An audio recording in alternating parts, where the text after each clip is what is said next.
Hello and welcome to the Her Sports Show. I'm your host, Jessica Gardner. Joining me today is Mary Waldron, a seasoned Irish cricketer.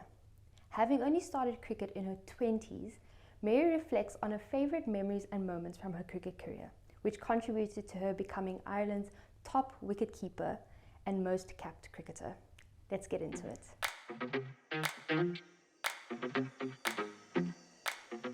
Mary, I watched an interview where Gabby Lewis said that you are the best at telling the worst jokes. So do you have a great worst joke for us? Yes, you should give me more of a heads up on this one because all my only dirty ones come to mind, which I can't say. What you call a guy with no shin? Tony. And there's bad. Now and another one as well. But those jokes are actually the best though, to our fairs. So Yeah. no, that was a pretty good one. Although I just my own nature, I would need to find a better word than dad joke because I'm like, it should be like mom joke, but that seems more offensive. I don't know what it is. Okay, cool. Thanks for that one. Okay, so I'm going to be showing you these photos that you sent me, and then we'll just start chatting about the photos. So first one up is this beauty over here. So what's the story behind the photo? So the story behind the photo is it's one of our first foreign tours. We were kind of, in our number ones and looked really good, but it was for me kind of like sort of part of the start of the journey. And there's a lot of, I saw it recently and it reminded me of all the people I used to play with and how exciting, traveling with cricket was. And I really learned a lot on that tour. We played, I think, Pakistan and Sri Lanka, South Africa. So yeah, it was really just kind of part of the start. And looking back now, I hadn't a clue really what I was doing because I came to cricket quite late, obviously. And yeah, made obviously great friends along that journey as well. So yeah, that picture kind of just represents the start kind of. And yeah, start of a lot of fun. That's awesome. And so you played soccer beforehand. Mm-hmm. So why the switch to cricket? Well, the switch, it kind of just happened naturally. I played soccer in U City, and one of my friends there loved cricket. She actually grew up in South Africa, and just was talking about cricket, and I was like, "Would you ever stop talking about cricket?" And just we used to hang around actually in the cricket club in Pembroke, but socially, and I kind of just got roped into playing, and then started wicketkeeping when I was about 25, and happened to be okay at it, and there was a bit of a gap in the team. Still not that many wicket keepers, so if anyone wants to try it, feel free. And just it slowly kind of took over, and I think I played both for maybe 3 or 4 years, and then we qualified for our first World Cup with cricket, and that's when I just really committed fully because I was part of the team, and we had a huge opportunity to go travel and play in World Cups. And yeah, obviously I still love soccer and I've been watching the World Cup, but I don't miss playing, I think, because I'm busy. But we still play plenty of soccer in the warm up, which is good. But yeah, it was a kind of a natural evolution really, but definitely an unusual sport to switch into. Yeah. And would you say it took you a while to pick up on the rules of cricket? Or absolutely, yes. There's a lot of etiquette in cricket and all that kind of stuff. That yeah, it's a nuance, and it's one of the the good things about the sport. It's unusual, but also like you can make cricket as complicated as you want or as simple as you want. Like at the end of the day, it's just hitting and catching a ball, and that's pretty much it. But yeah, there's you can't. I definitely probably should have been reported it more when I first started playing, so I was given out to the umpires for some decisions and stuff. But then you can't do that in cricket. But but you. Okay, awesome. And you also you played national soccer as well, is that correct? So yeah, did you ever actually imagine that you'd end up representing Ireland for cricket, and you'd already done it for soccer? Yeah, it definitely wasn't something I thought about, to be honest. And I was still like, even when I took cricket up, or soccer was still my first sport, and like, I just I was training every day of the week, and my life revolved around soccer, so I never really thought about it. And then I became a wicket keeper, and that's when I kind of changed, took a bit more serious because I had kept in a few games, and then I think it might have been a pre-season game the next season. The Ireland A coach saw me and invited me to Irish training. So it wasn't like I was playing with a goal of being an international. It just kind of, it just happened, and it happened very, very quickly. I was just the right place, the right time, I guess. Yeah, that's super interesting as well. I remember also having this conversation with another athlete as well. I think sometimes, or for me personally as well, like the thought of starting, I'm in my 20s now, and the thought of like picking up a new sport now is sort of, especially after watching like camogie for the first time, I thought I could never play camogie. Like the thought of picking up a new sport now, it's going to take a while because obviously I don't know the basics or anything. But yeah, did you ever have any of those concerns when you actually picked up cricket, or was it more just like, I'll just give it a go? Yeah, it wasn't really like, I didn't kind of think too much about it because I was sporty, and they, needed some players. They were like, you should give it a go, or we need someone, please help, kind of thing. And yeah, I wasn't, I guess, I wasn't looking at it long term when I was playing at the start. So I didn't have those hang-ups, but it is a lot harder than it looks sometimes. So I think I found it really addictive to get better. And I was like, learning, and the nuances in the sport as well, that, are like, like as you said, the laws and the rules, and, the tactic side of it. I found that really interesting to learn. And I love watching cricket as well, which, yeah, it's not many people would sit and watch the amount of cricket for a beginner as I did, I think. So, yeah, but I can understand. You're starting off by saying, I can't or I never. So, you need to change that back and be like, I can. So yeah, you can definitely start a new sport. Oh, awesome. Maybe you'll catch me in camogie. Or cricket. Or crickets, yeah. You never know. Okay, so here's the next photo. So what's the story behind this one? That's again, that's playing. We played South Africa last year in Dublin. We beat them in one of the T20s, which is absolutely brilliant. Obviously made the World Cup final this year. So it was, I'm batting with one of my friends there, Shauna Kavanagh, in Pembroke, our home club. So it was just nice that, to have that. I have that picture of us batting together. Obviously, Shauna's brilliant cricketer, and she kind of grew up a batter where I evolved into a batter. So having a photo of me as a batter is always quite nice. And just against a top class team in our home club. Yeah.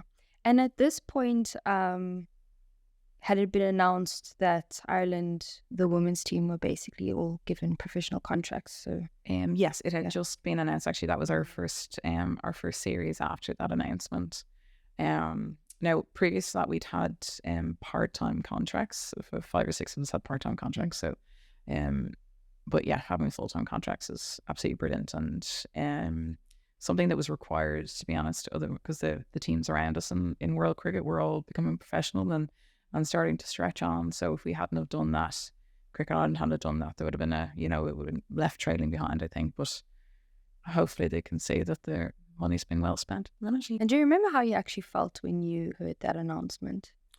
Well, I'm actually on the board for our Players Association. Okay. So I did a lot of the negotiations over the years and fighting for it, and those kind of things. So I think when they got announced, I was really proud that kind of we'd gotten that far with it, and they were taking us seriously, and just really excited. I think there was a lot of emotions, kind of a bit of relief that it was finally done as well. And I guess and being part of those negotiations as well, you're as anxious that we'd gotten it right and done the best for the players. Obviously I'm part of that, but yeah, there was a lot of emotions, but definitely I think pride was the biggest one. Yeah. And also, just if you think of the fact as well that the ICC announced that they'll be paying equal prize money for men and women's teams going forward, that just came out this year. What were your thoughts on that as well? Yeah, it's amazing. Now I saw that recently, and I sent it straight into our group. Obviously I knew at the time that I wouldn't be getting any of it, but it's it's great, and it's we actually our Players Association works with the global one called FICA, and FICA have been doing brilliant negotiations on players' behalf with the ICC. So these things don't just happen. People really fight for us behind the scenes. So we're very grateful for that. But I mean, we're grateful, but it should just be done. You know, we're human beings too. It's irrelevant. You know, whether you're a man or a woman, and prize money is prize money. We all put in the same time and effort. Yeah. You know, and yeah, no, it's good. Lots more should follow suit. Yeah. And like, how does this add to your hope for the future of women's cricket, specifically in Ireland, though? I guess it adds a lot of hope, because I think when the governing bodies are doing stuff like that, the global governing bodies, like, you know, Cricket Ireland have to follow suit, and, you know, down through the provinces as well. So, you know, I guess it's top down leadership, isn't it, on a certain level. Yeah. But yeah, there's lots of hope, and certainly with the contracts have started, they're only going to get better, and the support and the funding we get from the ICC as well is brilliant. I think we're really lucky as a sport that there's such good global funding that we receive. But yeah, I'm very hopeful. I think the future is very exciting for Irish cricket. Yeah, awesome. Okay, you definitely need to describe what's happening in this one. I don't understand cricket, so let's chat about this. Well, I've heard it described as amazing, but I actually like fumbled the ball and the batter went missing and just had a bit of a brain fade, and I don't know if it went down as a stumping or a run out, but it was actually our first tour away in Pakistan, and we were the first ever Irish team, men or women, to travel to Pakistan and play a series, and we actually won the T20 series. So it was actually it was brilliant, and that's just it's just a nice photo, I guess, but it was in Pakistan, and that was their captain getting out and won the game. So but yeah, that was an amazing tour to be part of. Would you say that was probably one of your favorite tours? Yeah, definitely. I think the significance of it as well, and just like, even when we went to the Wagah border between India and Pakistan, and so there's ceremony every day, you know, taking up and down the flags, and just to go and see such a different culture, and I think they hadn't had cricket there in a long time. It was only that year that it was starting to have cricket tours back, and yeah, all of it was brilliant. Yeah, it's hard just to say one thing about it was definitely the tour itself, but also the people, and, you know, it was an awesome place to visit. And it was high security, so we couldn't just, you know, wander down the street, but yeah, it was still a brilliant experience, but more than just a tour, you know, the kind of way it had huge significance as well. Yeah. And would you say as well, as someone who was a professional athlete, that is one thing that you really appreciated about being able to say that you are sportswomen, is the fact that you got to get exposed to different cultures, play other international teams? Yeah. Yeah, definitely. It's it's absolutely brilliant. The travel, I've always loved traveling. I guess, you know, with soccer, I've been traveling since I was like 13, so I've just used to it. But cricket brings you to some amazing places. I was saying earlier, we were in Cape Town in February, and it's just like I couldn't believe the scenery. Like, it's, you know, you're even driving inland in the mountains in the backdrop, and you're like, oh my God. But yeah, we've got to some amazing places, and obviously, you know, culturally, like, you get exposed to so much, and you know, you get to see the big bad world. But yeah, no, it's definitely, I will probably miss that the most, my teammates and the traveling, for sure. Bit of a random question. If you had to think of like the most amazing dish you tried during your cricket career, where was it? So what country, and what was the dish that you ate? I am trying to think of something. We're actually pretty well looked after in Pakistan, to be fair. I probably couldn't tell you all the names of the dishes, but there were some excellent lentil curries in Pakistan. Okay, but that's the thing with cricket, like, you get fed like a proper meal between innings, because you're like playing for like 3 hours, and then you have 30-minute break, and then you go for another 3 hours potentially for batting. So yeah, we get fed, like, people, you get a full meal in between, and you're like, wow, it's you have to really manage that, because, you know, if you're batting first, you might only have like a small sandwich or something, and then have to eat after. But yeah, and you put me on the spot, I'll probably think of something when I'm having dinner tonight. Oh, that was a good one. You can just like pop me a message afterwards and just say, I remember my favorite meal. Okay. This also looks like an interesting over here. I think that one was just kind of just, I'm a bit of a messer, and I just thought that kind of represented me, just absolutely messing with the girls who generally have good fun. And obviously I'm a lot older than all of them. I'm not saying a lot of them, all of them. But yeah, that was just kind of just a picture of me having the crack. And actually, I don't think even anybody's listening to me there, which kind of sums it up. It looks like they are, to be fair. Yeah. But it kind of sums up. I talk a lot of dribble, let's put it that way, and have a lot of fun. I entertain myself. That's the main thing. Yeah, that is super important. Yeah, you can't laugh at yourself. Exactly. But yeah, do you even remember what exactly you were talking about? Because I see this hand. It looks like I'm doing, and it's like that is, but it could have been absolutely anything. I don't even remember. I know I was spreading a rumor that day about one of the Cricket Ireland employees and two of the Cricket Ireland employees. So I won't name names, but I know that was one of the rumors I was spreading that day. So it could have been something to do with that. And being someone who is obviously, you have the title of Ireland's top wicketkeeper and the most capped cricketer. And being able to play with obviously all these new girls coming into the squad and everything. Have you seen a big growth in cricket in Ireland, or even just a development with the young ones coming through? Yeah, definitely.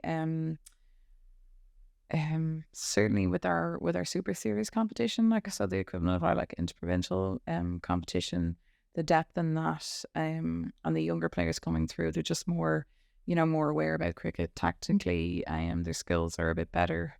And there's just more people playing. Like when I first started playing cricket for Ireland, I had to tell people what cricket was because they just didn't know. Now everybody knows what cricket is, at least in their age, to tell me it's boring or whatever. I'm like, have you tried it? Definitely there's been huge developments. Yeah, sure. Yeah, and I think it must also be quite special for you, as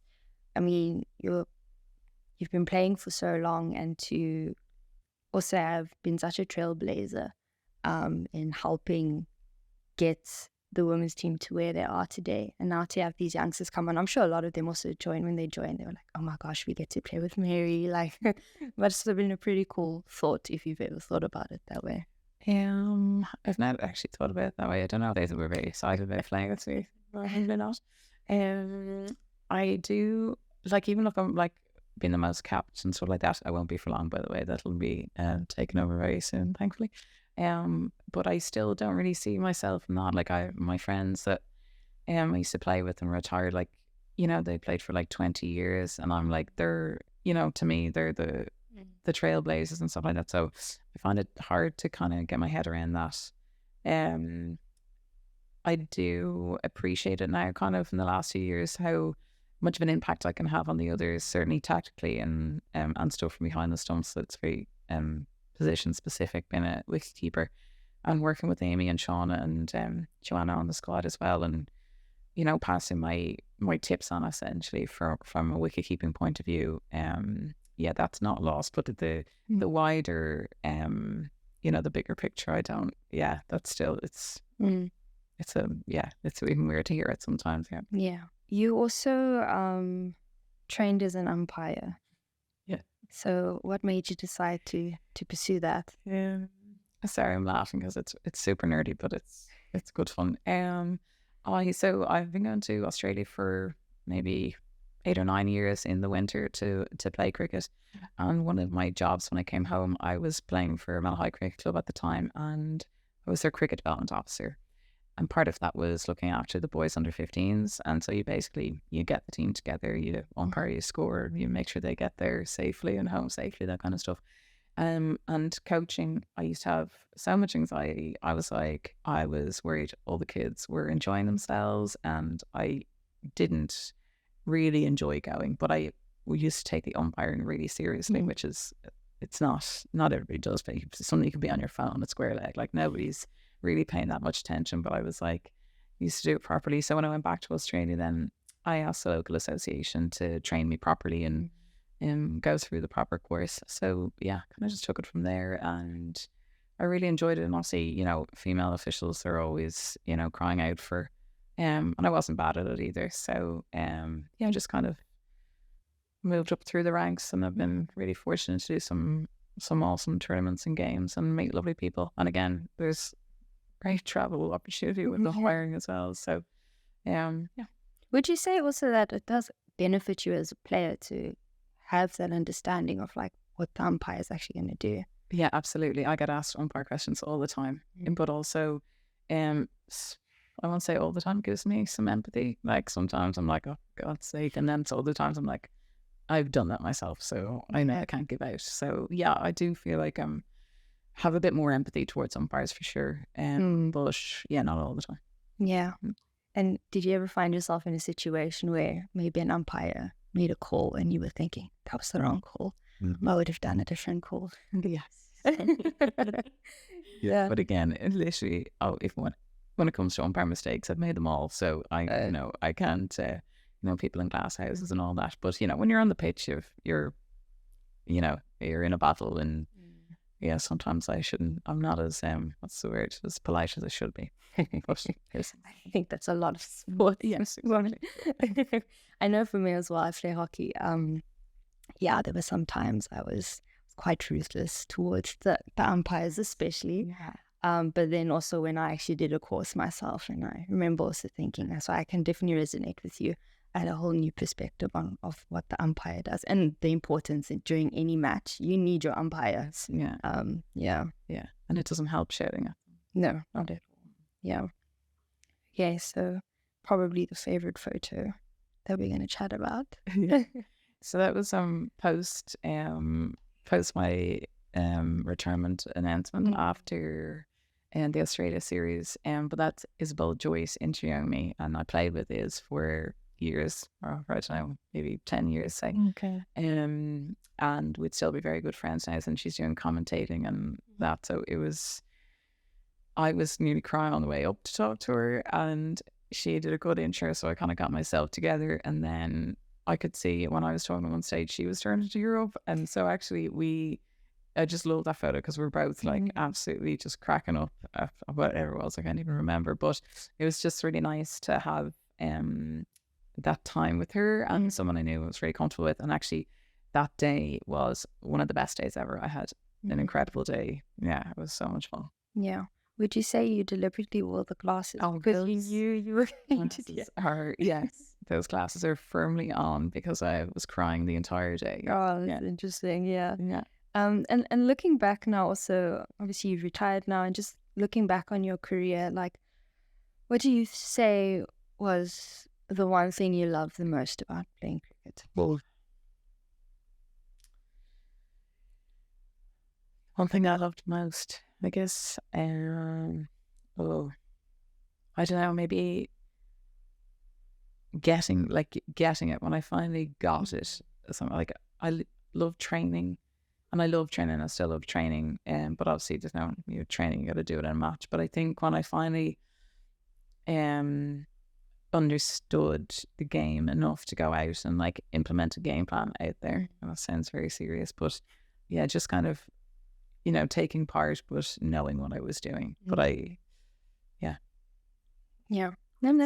That's cool. Exactly. So playing the games. Playing the game and training. And yeah, I think also even as I just scroll through these photos again, like it seems like the friendships also seems to pop out for me. Yeah, absolutely. Yeah. And I think with cricket, you travel for so long, like your tours are quite long, and your games are quite long, and you're out there and chatting behind the stumps for 3.5 hours. So I think you have to find a bond, or otherwise you wouldn't last very long in the sport. But there's a massive cricket family as well all over yourself, northern, southern hemispheres, and you travel a lot with cricket. So no matter where you go in the world, you have friends. But yeah, great friendships, lifelong friendships, obviously. And thinking about like your sports journey in general, so like all the sports you've played, what do you think are some of the lessons, or like the most important lessons which you think sports has taught you? Take your time. Yes. There's no rush. So many. Yeah, do you know what? There's so many lessons of ours. Sport's amazing. Like, in terms of just kind of going and getting outside your comfort zone. You know, being assertive. I love that my niece plays sports, and I love when they have to fill in for another team, or another team has to fill in them. They have to go and, you know, speak to other people, and, you know, just really can't be that shy. So you kind of have to get out of your comfort zone. And I like that about sport. But yeah, I mean, it teaches you how to win and lose, and, you know, have empathy, and, you know, you win as a team, lose as a team. There's so many things it teaches you. Like this, I really couldn't say one thing, but there's so many benefits, even aside from the health, obviously. Yeah. And last question, I would say, why would you encourage other women and young girls to play sports? Just go back to that last answer. Yeah. I just like, if you can, like, not everybody loves sport, but there's something, whether it's running or in the gym, or like, I think, you know, the health benefits just physically are huge. And then there's the mental side of sport, and just having your own time. Like, not everybody does a team sport either. So obviously it's for, you know, making friends for me, and that's what I enjoyed. But if you're going out to play, you know, golf or swim, whatever, it's good for you and your mental health, I think. Yeah, just having some time for yourself and time to think and breathe and all those kind of things. But yeah, I think, I know you mentioned it at the start, you're concerned about, you know, starting a new sport, but I was saying this a lot. There's a lot of women come down to Pembroke Cricket Club and take up cricket, and they're in, you know, 30s, 40s, 50s, and they just go and have an absolute ball. So, you know, it's just getting yourself out of the house a couple of evenings, meeting new people, and yeah, getting some fresh air. So yeah, there's lots of benefits. But if it's not cricket, any sport, like, just But cricket. good cricket. Thanks so much. Thanks for tuning in. We hope to see you again for the next episode. Be sure to subscribe to Her Sports social platforms to get the latest women in sports content.